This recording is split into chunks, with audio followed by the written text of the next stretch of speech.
Ancient cities in Minecraft contain some very good and unique loot, but they can also be fairly dangerous structures. But don't worry, because you're about to get guided through the ancient cities as well as the deep dark biome. So for starters, where do we find the deep dark and ancient cities? Well, you're going to want to go to areas of low erosion, which more or less translates into mountain biomes. So by going down, heading towards the deep slate layer in this cave, we can see that there is a bunch of skulk generating around, and you have found yourself a deep dark biome. Now it's important to mention that not every deep dark biome is going to have an ancient city, so if you come across some skulk like this, the only really good thing you can get out of it is some XP, and using a hoe, you can get a ton of this fairly quickly. Now what's in the deep dark that we can find apart from the skulk? Well, we can find ourselves some skulk sensors, which on their own are completely harmless, but when paired with a skulk shrieker, then we have a bit of a problem. Skulk sensors have a range of 8 blocks that it can detect motion or anything that you are doing to disrupt it. This includes jumping, placing blocks, breaking blocks, placing water, eating, putting on armor, literally anything that makes the slightest bit of noise. But we can get around this by sneaking or crouching, and as you can see, none of these sensors are getting activated. You can even jump while crouching and you'll be completely fine. Now as I said, the skulk sensor paired up with the skulk shrieker is dangerous, and you get 3 warnings of activating a skulk shrieker, and on the 4th time, a warden spawns. And the warden is someone you're going to want to avoid at all costs. After you have spawned a warden, you can actually spawn multiple, and each 10 minutes you will go down a warning level,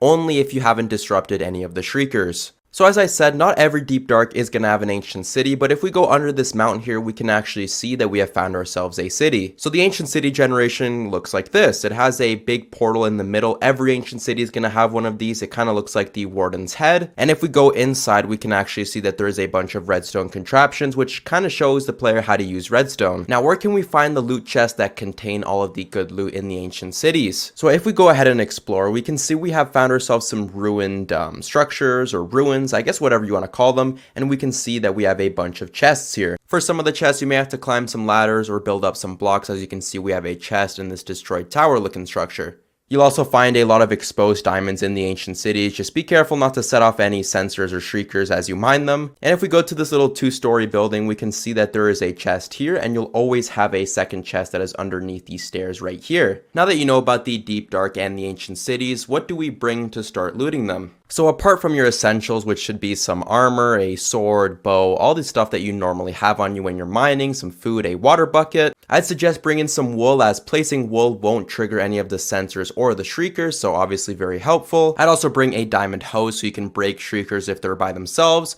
also some shears to easily break that wool, and a potion of night vision if you can afford it. And if you are late game, then I suggest bringing shulker boxes so you can carry more stuff, and a elytra with rockets as well so you can just quickly fly away from the warden if need be. Also forgot to put in the chest here, bundles are also great for early game so you can store multiple items in that little pouch. The Swift Sneak enchantment is also something I'd suggest bringing if you've already looted some ancient cities and have gotten your hands on this, as once you put this enchantment on a pair of leggings, as you crouch, it basically puts you in walking speed.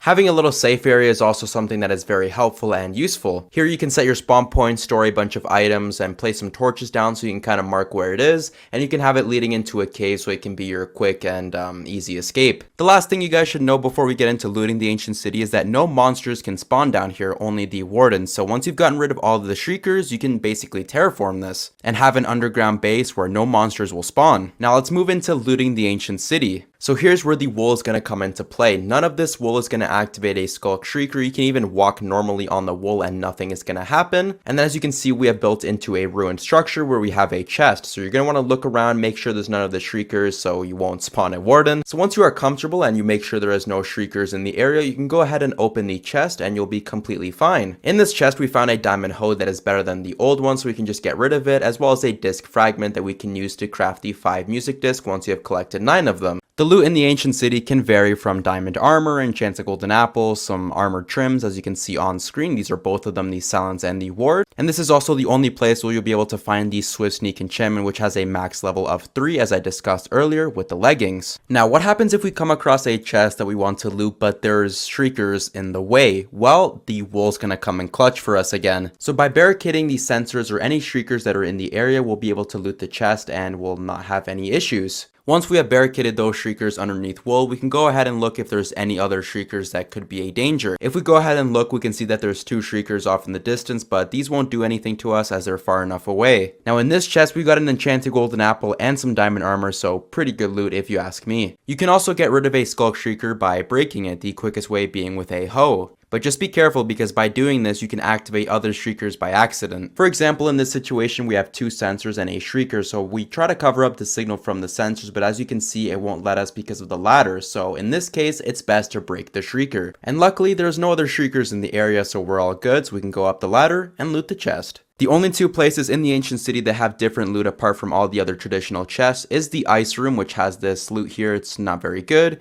and the middle portal chest that has a regular golden apple. So if we activate a shrieker 4 times, you will get a warden that spawns, as I briefly explained earlier in the video, but how do we deal with the warden exactly?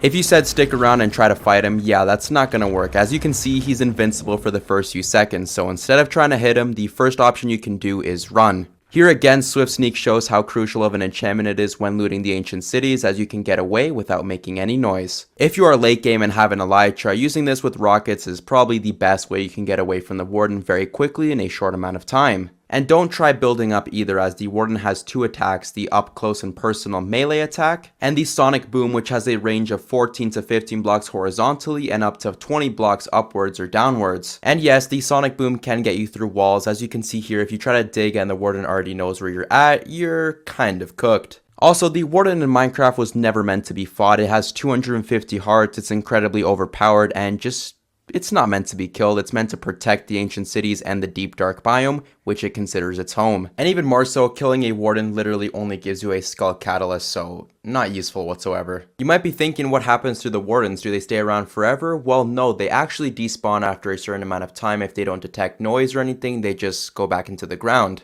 And that pretty much wraps up everything you need to know about the ancient cities. If you guys have any questions, please let me know down in the comments and I'll be sure to get back to you. And as always, don't forget to leave a like and subscribe if you're brand new to the channel.